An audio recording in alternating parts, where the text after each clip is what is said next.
ये इसका सिनॉप्सिस है। सबसे पहले हम लोग देखेंगे लिक्विडेशन का मतलब क्या है, फिर टाइप्स ऑफ लिक्विडेशन, लिक्विडेटर कौन होता है, प्रेफरेंशियल क्रेडिटर कौन होते हैं, format of liquidator, financial statement, और फाइनली क्या देखेंगे, प्रैक्टिकल प्रॉब्लम्स। राइट, चलिए हम लोग सबसे पहले देखते हैं what is the meaning of liquidation. Right, क्योंकि लिक्विडेशन है ना एक लीगल प्रोसीजर होता है, राइट, जिसके ज़रिए है ना हम लोग कंपनी का जो कॉर्पोरेट लाइफ है ना उसको हम लोग ख़त्म कर देते हैं। Right, so liquidation is a legal procedure by which the corporate life of a company is brought to an end. एक कंपनी को जो है हम लोग बंद कर देते हैं, राइट, यानी उसकी कॉर्पोरेट लाइफ क्या कर देते हैं, ख़त्म कर देते हैं, उसको क्या कहते हैं, लिक्विडेशन। राइट, लिक्विडेशन के कुछ फीचर्स है। तो सबसे पहला फीचर ये है, company can be liquidated in sound position as well as unsound position. Right, sound position का मतलब ये है कि कंपनी अगर प्रॉफिट में चलती रहेगी तो भी उसका लिक्विडेशन होता है, और लॉस में चली जाएगी तो भी उसका लिक्विडेशन होता है। राइट, अभी आप लोग बोलेंगे सर प्रॉफिट में चलती रहेगी तो कैसे लिक्विडेट करते हैं। अमालगमेशन का चैप्टर किया है ना हम लोगों ने। राइट, अमालगमेशन में क्या होता है, एक वेंडर कंपनी होती है और एक परचेसिंग कंपनी होती है। राइट, तो वेंडर कंपनी को हम लोग क्या करते हैं, लिक्विडेट करते हैं ना, वेंडर कंपनी को लिक्विडेट करते हैं ना। अभी वो लिक्विडेट कर रहे, चल रही तो है वो साउंड पोजीशन में, राइट, लेकिन फिर भी उसको लिक्विडेट कर रहे हैं ना, because of that merger, because of that merger. Is it clear? तो इसके लिए कहते हैं कि कंपनी जो है वो साउंड पोजीशन में भी लिक्विडेट हो सकती है और अनसाउंड पोजीशन में भी लिक्विडेट हो सकती है। राइट, फिर इसका सेकेंड फीचर ऐसा है कि जब कंपनी लिक्विडेट होती है ना तो कंपनी के सारे एसेट्स को बेचा जाता है। Right, assets of the company is realise. हम लोग एसेट्स को सोल्ड करते हैं ना, इज इट क्लियर? और एसेट्स को सोल्ड करने के बाद में capital is collected, capital is collected. Capital का मतलब है अगर शेयर होल्डर से कुछ पैसा लेने का बाकी है ना वो हम लोग कलेक्ट करते हैं। राइट, और वो जो भी पैसा हम लोग ने कलेक्ट किया उससे पहले उससे क्या करना पड़ता है, अपने को लायबिलिटी को पे करना पड़ता है। क्या करना पड़ता है? लायबिलिटी को पे करना पड़ता है। देखिए, when liquidation take place assets of the company is realise. Assets of the company is realise मतलब एसेट को बेचा जाता है। राइट, कैपिटल का अगर कुछ पैसा लेने का बाकी है तो वो पैसा भी कलेक्ट किया जाता है। राइट, और ये सारे पैसे से क्या पे किया जाता है, लायबिलिटी। क्या पे किया जाता है, see out of the proceeds claim of the creditors are settled. Okay, claim of the creditors are settled. Right, फिर if any surplus is left it is return to the share holder of the company according to their rights. Right, मतलब asset बेच के जो भी पैसा मिला और जो भी कैपिटल बाकी था वो कलेक्ट किया। राइट, ये पूरा जमा करके हमने हमारा लायबिलिटी पे किया। राइट, और लायबिलिटी पे करने के बाद भी अगर कुछ पैसा बच जाता है, राइट, तो वो पैसा फिर किसको रिटर्न किया जाता है, शेयर होल्डर्स को।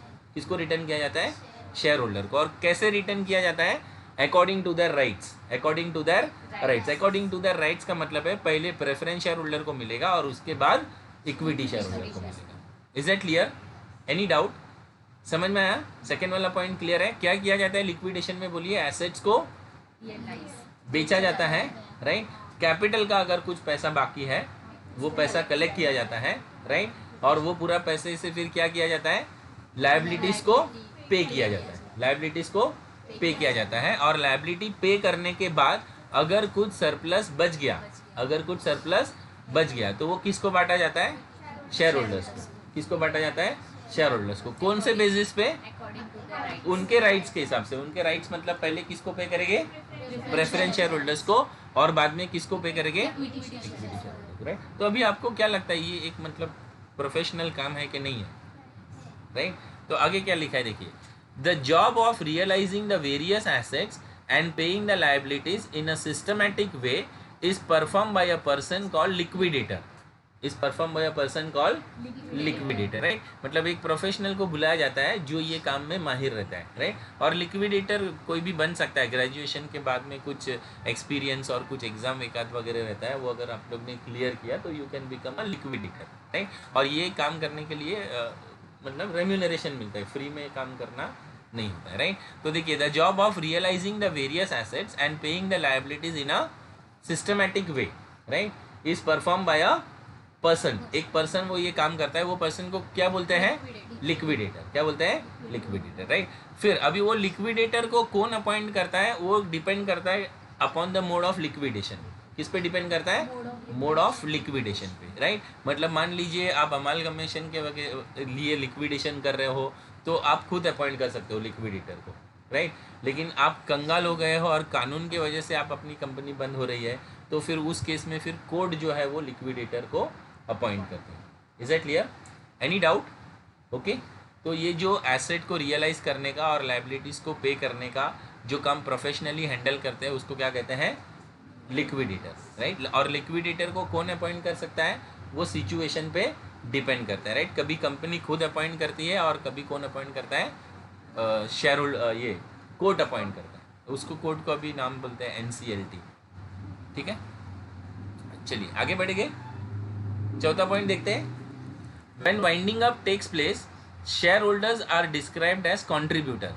Shareholders are described as contributor, right? मतलब जब भी कंपनी को बंद किया जाता है ना तो शेयर होल्डर का नाम चेंज हो जाता है। शेयर होल्डर को क्या बोलते हैं? कॉन्ट्रीब्यूटर। क्या बोलते हैं? कॉन्ट्रीब्यूटर। उसको क्यों कॉन्ट्रीब्यूटर बोलते हैं? देखिए, the term contributor means any person who is liable to contribute to the assets of the company in the event of being bound up. In the event of being bound up, is it clear? मतलब company बंद हो रही है तो assets तो बिक रहे हैं, राइट। प्लस शेयर होल्डर्स को भी बोला जाता है तुम्हारा जो पैसा है वो भी तुम कंट्रीब्यूट करो, तुम्हारा जो बैलेंस बचा है वो भी तुम क्या करो? कंट्रीब्यूट करो, ताकि वो पैसा जमा करके क्या पे कर सके? लायबिलिटी पे कर सके। Is it clear? तो इसके लिए शेयर होल्डर का नाम क्या हो जाता है? कंट्रीब्यूटर। क्या नाम हो जाता है?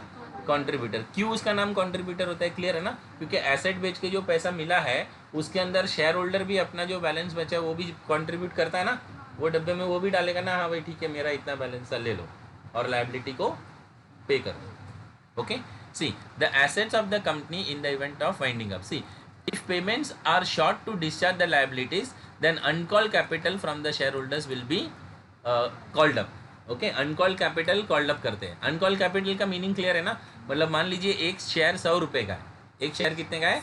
100 रुपये का, और शेयर होल्डर्स ने अभी तक खाली 70 रुपया पे किया है। कितना रुपया पे किया है? 70 रुपया पे किया है। कितना बाकी है? 30 रुपया बाकी है, बराबर ना? उसको कहते हैं अनकॉल्ड कैपिटल। उसको क्या कहते हैं? Uncalled capital. अभी शेयर होल्डर ऐसा नहीं बोलेगा कि मैं 30 रुपया तो नहीं दूंगा, कंपनी बंद हो रही है। You getting my point? Is not allowed, क्योंकि वो उसमें लिखा रहता है जब आप शेयर खरीदते हैं ना कि कंपनी जब चाहेगी तब अनकॉल्ड पैसा मंगा सकती है, राइट। आप मुकर नहीं सकते। अगर आपने 1 लाख शेयर खरीदा है तो 30 रुपये के हिसाब से 30 लाख रुपये आपको देना पड़ेगा, भले कंपनी क्या हो रही है? बंद हो रही है। You are getting my point? Okay, अभी ये जो कंट्रीब्यूटर है ना उसको 2 पार्ट में डिवाइड करते हैं, right. The contributor are classified into 2 parts. Okay, पहला है लिस्ट ए। पहला क्या है? List A. List A includes the present share holder. List A में क्या इंक्लूड होता है?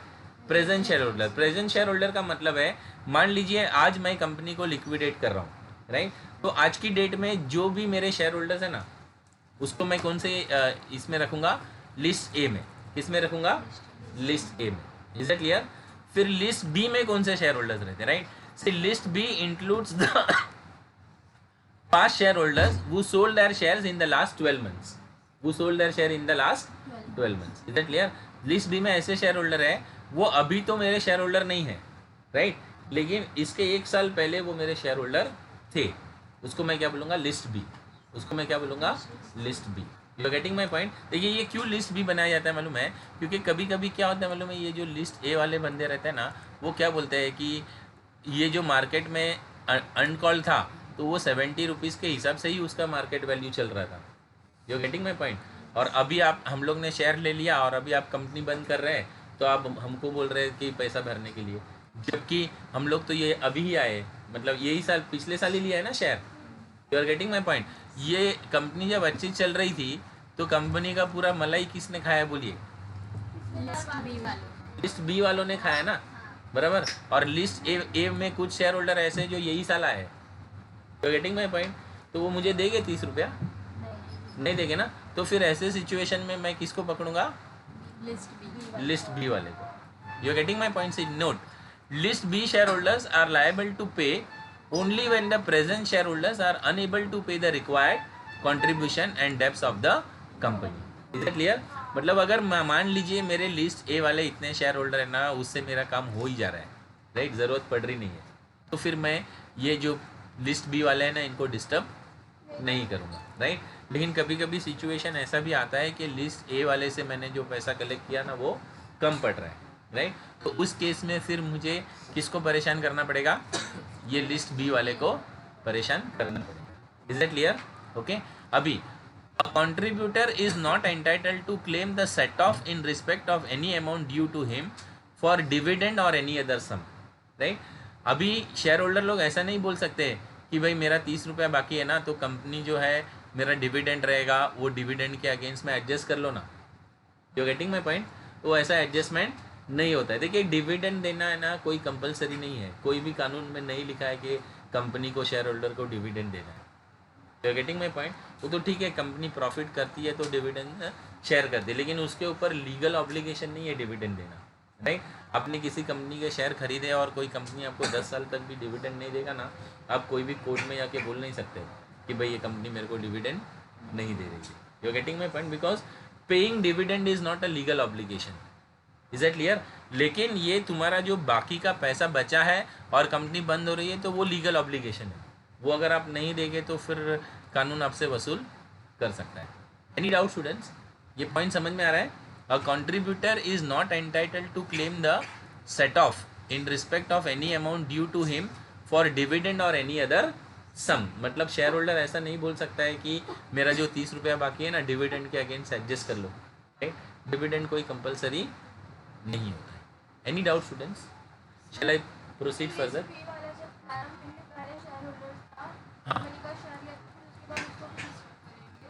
उसको तो डिस्टर्ब इसके लिए करेंगे क्योंकि ये जो लिस्ट ए वाला बंदा है ना, उसमें वो क्या बोलता है कि मैंने तो यही साल शेयर खरीदा हूँ।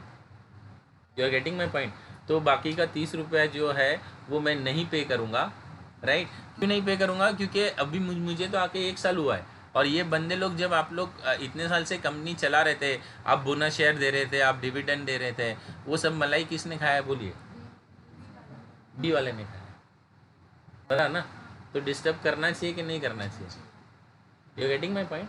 हाँ, और इन लोग को मैंने बताया ना तभी करते हैं जब यहाँ से मतलब पूरा नहीं पड़ता है, इतना क्लियर। क्योंकि लायबिलिटी आपको कौन सी भी केस में पे करना है, इज इट क्लियर?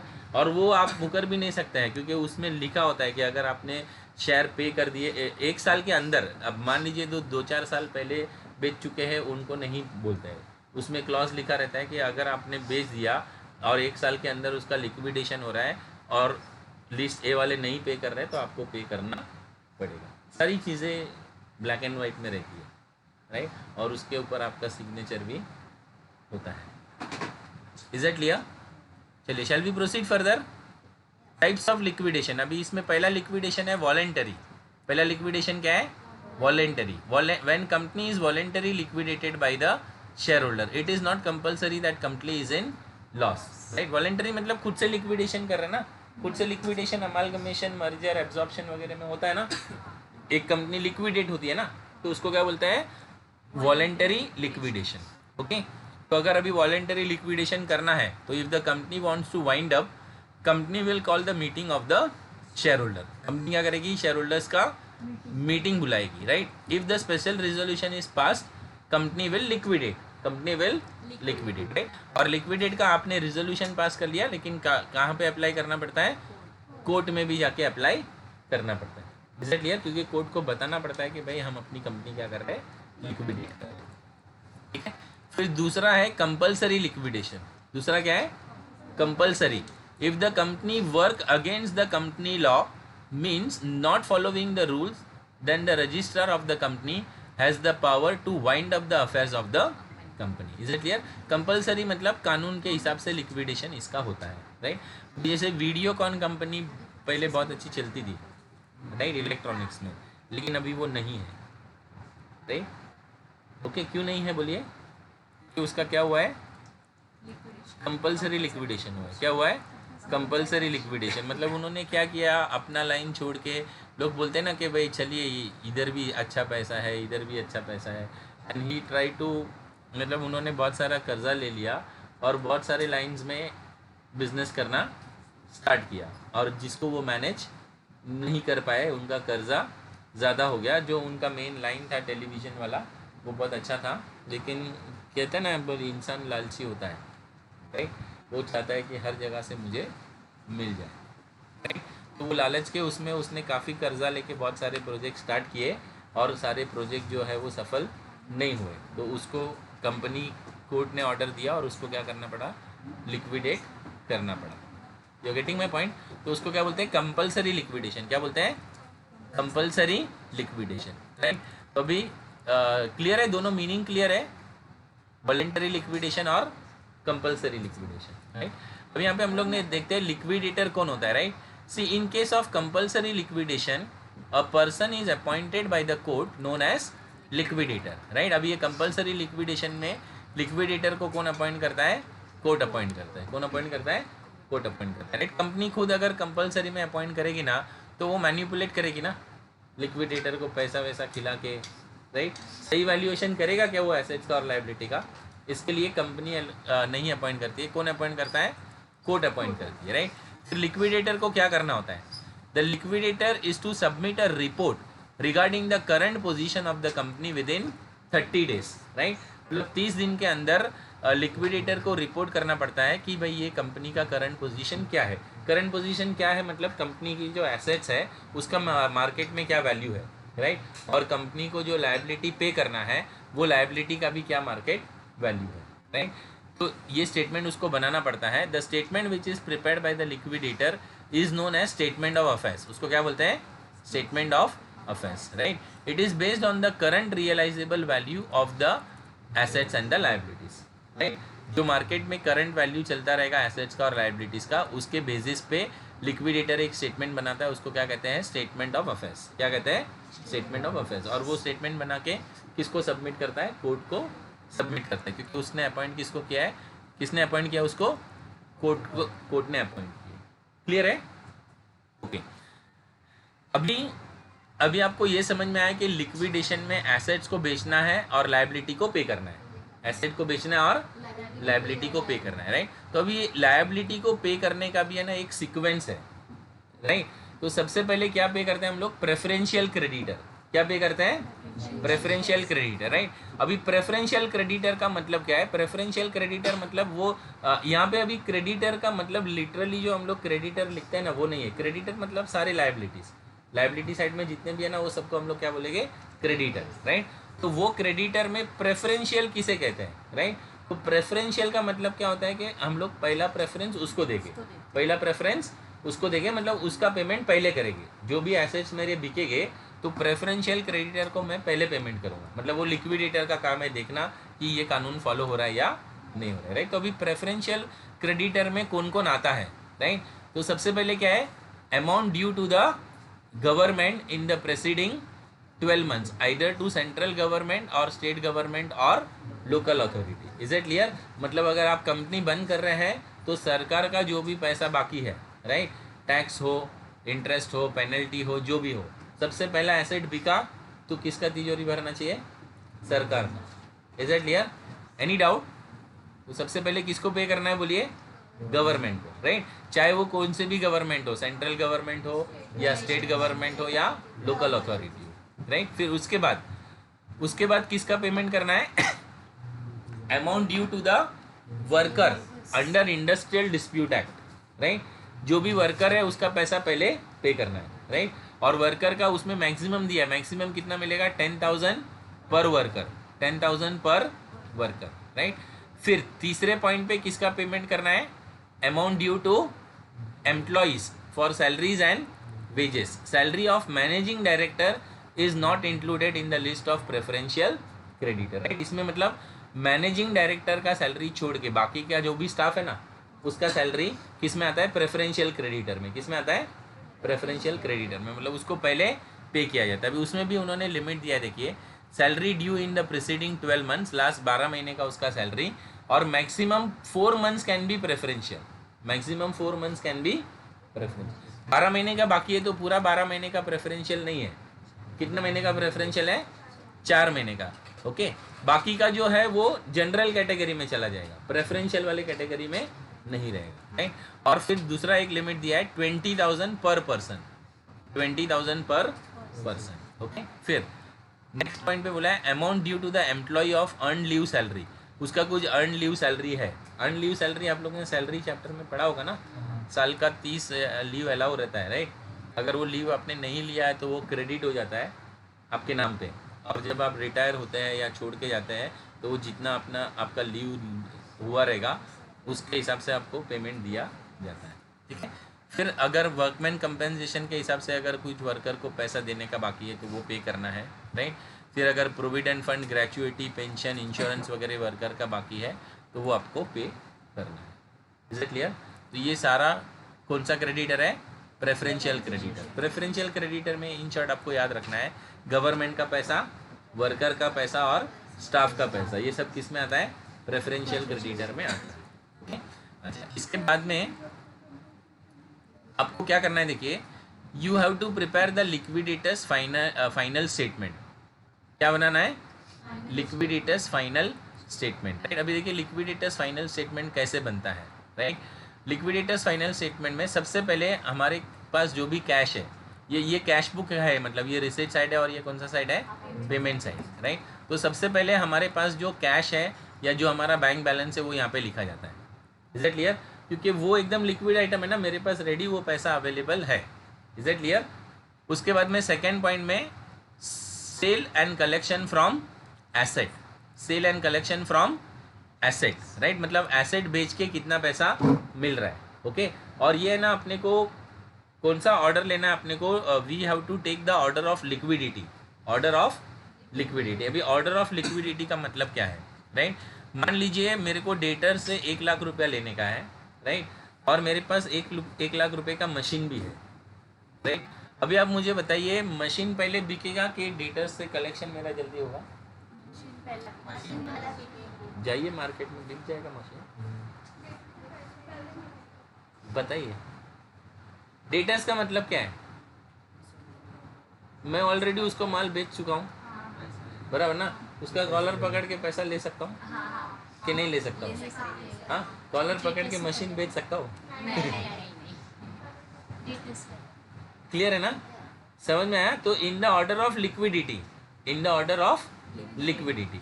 अच्छा, अभी आप मुझे ये बताइए, मेरे पास 1 लाख रुपया डेटर से लेना है और मेरे पास 1 लाख रुपए का स्टॉक भी है, मुझे बताइए किससे जल्दी मिलेगा? डेटर से मिलेगा। डेटर से बोलिए। डेटर से मिलेगा ना, क्यों? अरे बोलिए क्यों? मैंने ऑलरेडी उसको बेच चुका हूँ ना। डेटर्स का मतलब क्या है? ऑलरेडी उसको दिया, बस पैसे देते हैं। कॉलर पकड़ के ले सकता हूँ, हाँ, स्टॉक बेच सकता हूँ कॉलर पकड़ के। नहीं। क्लियर है स्टूडेंट? समझ में आया? ओके। अच्छा, उसके बाद में है ना, ये क्या लिखा है देखिए, surplus from fully secured creditors, surplus from fully secured creditors. इसका मतलब क्या होता है बताएं? जैसे फॉर एग्जांपल मैंने बैंक से लोन लिया हूँ, बैंक से क्या लिया हूँ? लोन लिया हूँ। मैंने 20 लाख रुपए का लोन लिया हूँ। कितने का लोन लिया हूँ? 20 लाख रुपए का, राइट। और वो लोन लेते वक्त है ना, मैंने मेरा लैंड एंड बिल्डिंग उसके पास गिरवी रखा हूँ। किसके पास गिरवी रखा हूँ? बैंक के पास। You getting my point? अभी मेरे पास पैसा है क्या? नहीं है ना। और मैं कंपनी बंद कर रहा हूँ तो बैंक छोड़ देगी मुझे? हाँ, नहीं छोड़ेगी ना। बिल्डिंग का कागजात किसके पास है? बैंक के पास है। कितना लोन बाकी है? 20 लाख रुपया फॉर एग्जाम्पल, ठीक है। मान लीजिए वो एसेट बिका 25 लाख में।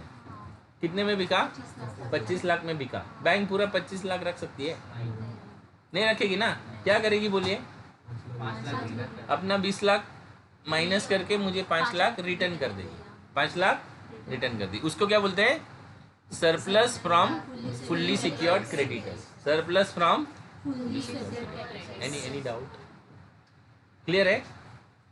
लास्ट में क्या लिखा है देखिए, कॉल्स इन एरियर्स, मतलब अगर कुछ कॉल का पैसा बाकी है तो, राइट। और उसके बाद contributors if payment are running short, uncalled capital from the share holders will be called up, right. मतलब अगर नहीं पूरा हो रहा है तो हम लोग शेयर होल्डर से भी पैसा लेंगे। उसको क्या बोलते हैं? कॉन्ट्रीब्यूटरीज। उसको क्या बोलते हैं? कॉन्ट्रीब्यूटरीज। तो यहाँ पे ये मेरा रिसीट साइड कंप्लीट हो जाएगा। क्या कंप्लीट हो जाएगा? रिसीट साइड कंप्लीट हो जाएगा, राइट। अभी ये जो पैसा जमा किया है उसको क्या करना है? एक एक करके पे करना है। एक एक करके क्या करना है? पे करना है, राइट। तो अभी देखिए सबसे पहले ना अपने को क्या पे करना है? Legal expenses. क्या पे करना है? Legal expenses. उसके बाद है ना लिक्विडेटर, ये सब मेहनत कौन कर रहा है, बराबर ना, तो उसको पे करना पड़ेगा कि नहीं। तो सबसे पहले क्या पे, किसको पे करेंगे, लिक्विडेटर। लिक्विडेटर का जो खर्चा हुआ है वो, और लिक्विडेटर का जो रेम्यूनरेशन तय हुआ है वो, इज दैट क्लियर। उसके बाद क्या करना है, अपने को लोन्स एंड डिबेंचर्स को पे करना है। किसको पे करना है, okay, according to list D, according to list D, right. ये सब थोड़ा ऑब्जेक्टिव में आता है तो आपको याद रखना पड़ेगा, राइट, ओके। फिर किसको पे करना है, प्रेफरेंशियल क्रेडिटर को। किसको पे करना है, प्रेफरेंशियल क्रेडिटर को। प्रेफरेंशियल क्रेडिटर में कौन कौन आता है, देखा ना आपने, सरकार, worker, staff, is it clear. उसको क्या बोलते हैं, प्रेफरेंशियल क्रेडिटर, ओके। फिर ये सब होने के बाद में हम लोग किसको पे करेंगे, अनसिक्योर्ड क्रेडिटर को। किसको पे करेंगे, अनसिक्योर्ड क्रेडिटर को, राइट। फिर अनसिक्योर्ड क्रेडिटर को पे करने के बाद में अगर पैसा बचता है तो किसको पे करेंगे, शेयर होल्डर्स को। किसको पे करेंगे, शेयर होल्डर्स को। और शेयर होल्डर्स में सबसे पहले किसको पे करना है, प्रेफरेंशियल को, राइट। और फाइनली किसको पे करना है, लिक्विडेशन, इज दैट क्लियर। और इस तरीके से ये अपना लिक्विडेटर का जो फाइनल स्टेटमेंट है वो बन जाता है, ठीक है। एनी डाउट, समझ में आया, ओके। अभी इसमें एक छोटा सा शायद एक्सेल में है ना, एक और होगा, 1-2 मिनट लेट मी,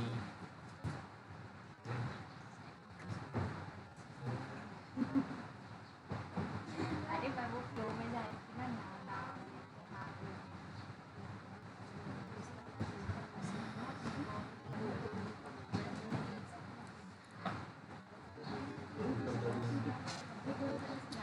ये देखिए इसमें ना, ये मोड ऑफ वाइंडिंग अप देखिए, compulsory winding up, compulsory winding up. Compulsory winding up मतलब कंपलसरी कंपनी को बंद करना है। क्यों बंद करना है, एक पहला रीजन है inability to pay the debts, inability to pay the debts, इसके लिए कोर्ट जो है उसको कंपलसरी बंद कर रहा है, राइट। या दूसरा रीजन है grounds other than inability to pay the debts, right. मतलब वो कंपनी कर्जे में नहीं है लेकिन कुछ ऐसी चीज़ का बिजनेस कर रही है जो बैन है, जो क्या है, लीगली बिजनेस करना अलाउड नहीं है, तो उसको हम लोग क्या बोलते हैं, grounds other than inability to pay debts, is that clear. तो ऐसे केस में इनका लिक्विडेशन कैसे होता है, insolvency and bankruptcy code, companies act 2013, okay. और यहाँ पे क्या दिया है, वॉलेंटरी वाइंडिंग अप। क्या क्या हुआ है, वॉलेंटरी वाइंडिंग अप। तो अगर वॉलेंटरी उन लोग वाइंडिंग अप कर रहे हैं तो क्या फॉलो करते हैं, insolvency and bankruptcy code, right. Insolvency and bankruptcy code में कुछ नहीं है, कुछ कानून के पॉइंट्स लिखे गए हैं जो कॉमन रहते हैं लिक्विडेशन के लिए, राइट। तो अभी ये खुद से बंद कर रही है तो कोई सीरियस मैटर है क्या, नहीं है ना। तो वो जो उन्होंने इंसॉल्वेंसी और बैंकरप्टेसी के कानून में जो कोड लिखे हैं ना, वो कोड के हिसाब से उनका वाइंडिंग अप हो जाता है, राइट। और यहाँ पे जो है, अगर ये जो है ना इनएबिलिटी टू पे डेब्ट्स, मतलब अभी ये अपना कर्जा नहीं दे पा रहा है, इसके लिए हम लोग उसको वाइंड अप कर रहे हैं, तो क्या फॉलो करते हैं, insolvency and bankruptcy code follow करते हैं, राइट। लेकिन अभी ये देखिए, ये दूसरा जो मैटर है ना, ये सीरियस है, राइट। इलीगल बिजनेस कर रहा है ना, उस वजह से वाइंड अप। तो यहाँ पे फिर ये कोड में नॉर्मल बातें लिखी हुई है, राइट। और यहाँ पे फिर पूरा कंपनीज का एक्ट अप्लाई होता है। You getting my point, because ये बड़ा गुना है, ये कोई बड़ा गुना नहीं है, ठीक है। कोड में लिखा है कि भाई ये रीज़न की वजह से इसका वाइंड अप हो रहा है, वो कोड फॉलो कर दो, बंद कर दो, राइट। लेकिन यहाँ पे जो है वो इनएबिलिटी ऑफ पे टू डेब्ट्स की वजह से वो वाइंड अप नहीं कर रही है, दूसरा ही रीज़न है वाइंड अप करने का, राइट। तो यहाँ पे फिर पूरा क्या फॉलो करना पड़ता है, पूरा का पूरा कंपनीज एक्ट फॉलो करना पड़ता है। Any doubt students, right. अभी इसके क्वेश्चंस बहुत सिंपल है, क्वेश्चन में ज़्यादा कुछ है नहीं। आपको मतलब है ना, एक बैलेंस शीट दी जाती है, राइट, जिसमें एसेट साइड होता है और लायबिलिटी साइड होता है, राइट। और नीचे आपको ऐसा बताया जाता है कि कौन सा एसेट कितने में बिक रहा है, कौन सा एसेट कितने में बिक रहा है, राइट। और आपको लिक्विडेशन के ऑर्डर में एसेट को लिखना है।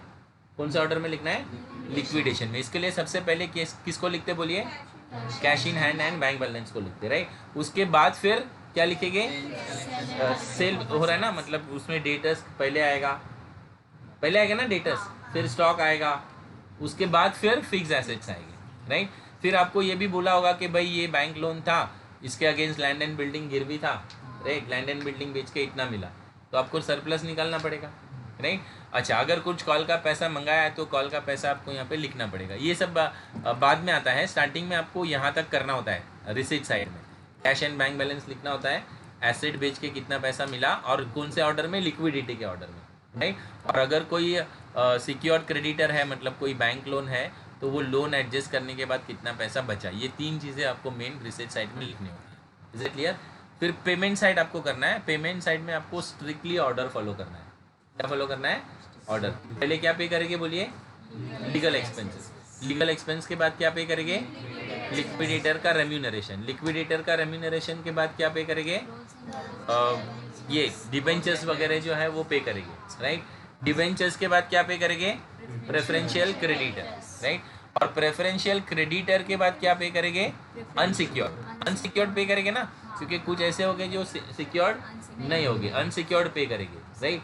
और उसके बाद अगर कुछ पैसा बचता है तो किसको पे करेंगे? प्रेफरेंशियल होल्डर को। और उसके बाद अगर कुछ पैसा बचता है, इज इट क्लियर? कभी कभी सिचुएशन ऐसा आता है कि पैसा बचता नहीं है, निकालना पड़ता है। You are getting my point? तो फिर किससे वसूल करेंगे? कंट्रीब्यूटर से। किससे वसूल करेंगे? क्लियर है? Any doubt? ओके। सम्स आज नहीं करते हैं, कल हम लोग सम स्टार्ट करेंगे। सिंपल है, कुछ नहीं है उसमें। ओके।